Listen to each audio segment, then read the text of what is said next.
Magandang araw po sa inyong lahat, lalo na sa ating mga kawal, pulis, Coast Guard, bombero, jail officers, at sa lahat na nasa uniforming serbisyo at sa inyong mga pamilya. Ako po si Father John, isang paring katoliko ng Military Ordinariate of the Philippines at isang kapilyan ng Hukbong Katihan ng Pilipinas. At ito po ang salita ng Diyos, ang ating gabay. Ngayon po ay Sunday, January 18, 2026, at ginugunita po natin ang kapistahan ng Santo Niño. Isa sa mahalagang tanong sa kapisnahang ito ay kung bakit pinili ng Diyos na dumating bilang isang bata. Kung tutuusin, mas bagay sana sa Diyos na dumating bilang mandirigma, general o makapangyarihang hari. Ngunit hindi iyon ang kanyang pinili.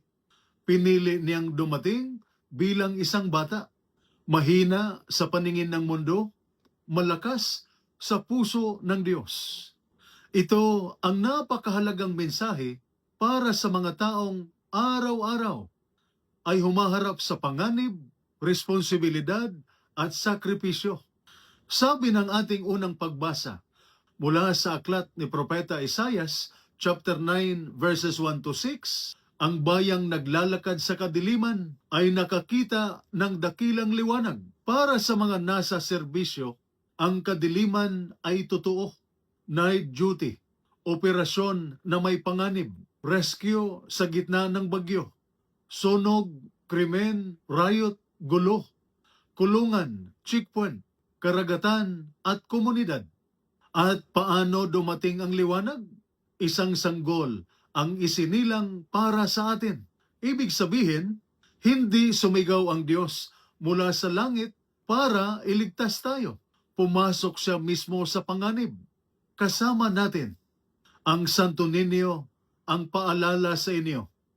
Sa bawat duty, hindi lang kayo ang pumapasok. May Diyos na maliit, pero kasama ninyo.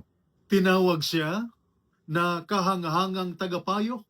Kapag hindi ninyo alam ang tamang desisyon, makapangyarihang Diyos, kapag pakiramdam ninyo ay ubos na ang lakas, prinsipe ng kapayapaan, kapag magulo ang isip at puso. Sa ating ikalawang pagbasa mula sa sulat ni San Pablo sa mga taga-Efeso, chapter 1, verses 3 to 6, sabi ni San Pablo, pinili tayo ng Diyos upang maging kanyang mga anak. Napakahalaga nito sa mga naka-uniforme sa trabaho ninyo. Kayo ay ranggo, kayo ay badge, kayo ay serial number, kayo ay tawag sa radyo. Pero sa Diyos, anak ka muna bago sundalo, pulis o kawani. Sa bahay, ikaw ay ama, ina, asawa, anak. At kahit gaano kabigat ang responsibilidad, sinasabi ng Santo Niño, anak pa rin kita. Hindi ka minamahal ng Diyos dahil sa serbisyo mo. Naglilingkod ka dahil mahal ka ng Diyos. Sa ating Ebanghelyo, mula sa Ebanghelyo ni San Mateo, chapter 18, verses 1 to 5, 10, and 12 to 14, hindi ang pinakamalakas ang itinuturo ni Jesus. Isang bata ang kanyang inilagay sa gitna. Nang tinanong siya ng mga alagad kung sino ang pinakadakila sa kaharian ng langit, isang bata ang kanyang inilagay sa gitna. Para sa mga naka-uniforme, mahalagang mensahe ito. Ang tunay na tapang ay hindi lang tibay ng katawan, tapang sa baril, lakas sa operasyon.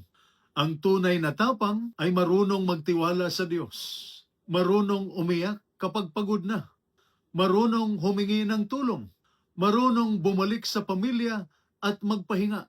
Ang bata ay hindi nahihiyang humawak ng kamay, hindi natatakot umiyak, at marunong maniwala.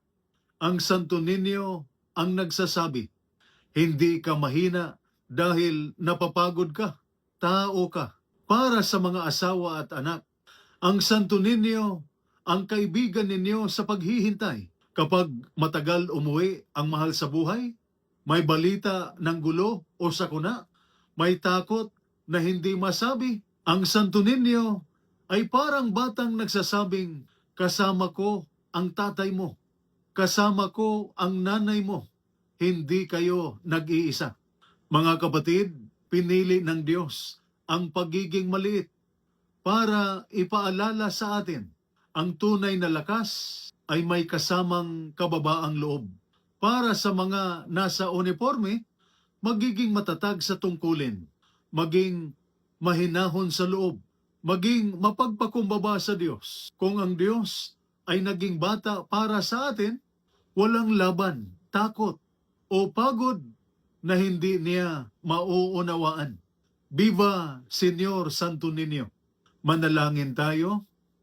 Santo Niño, ikaw na dumating bilang bata upang makalapit kami, ingatan mo ang lahat ng nasa uniforming serbisyo. Bigyan mo sila ng lakas sa tungkulin, kapayapaan sa puso, at kaligtasan sa bawat misyon. Aliwin mo ang mga pamilyang naghihintay. Palakasin mo ang mga napapagod at ipaalala mo sa amin na kami ay mga anak ng Diyos bago maging lingkod ng bayan. Santo Niño, hawakan mo ang aming kamay sa bawat hakbang ng aming serbisyo. Amen. At sumainyo at sa inyong pamilya ang pagpapala na makapangyarihang Diyos, Ama, Anak at Espiritu Santo. Amen. San Miguel Arcangel, ipagtanggol mo kami. Amen.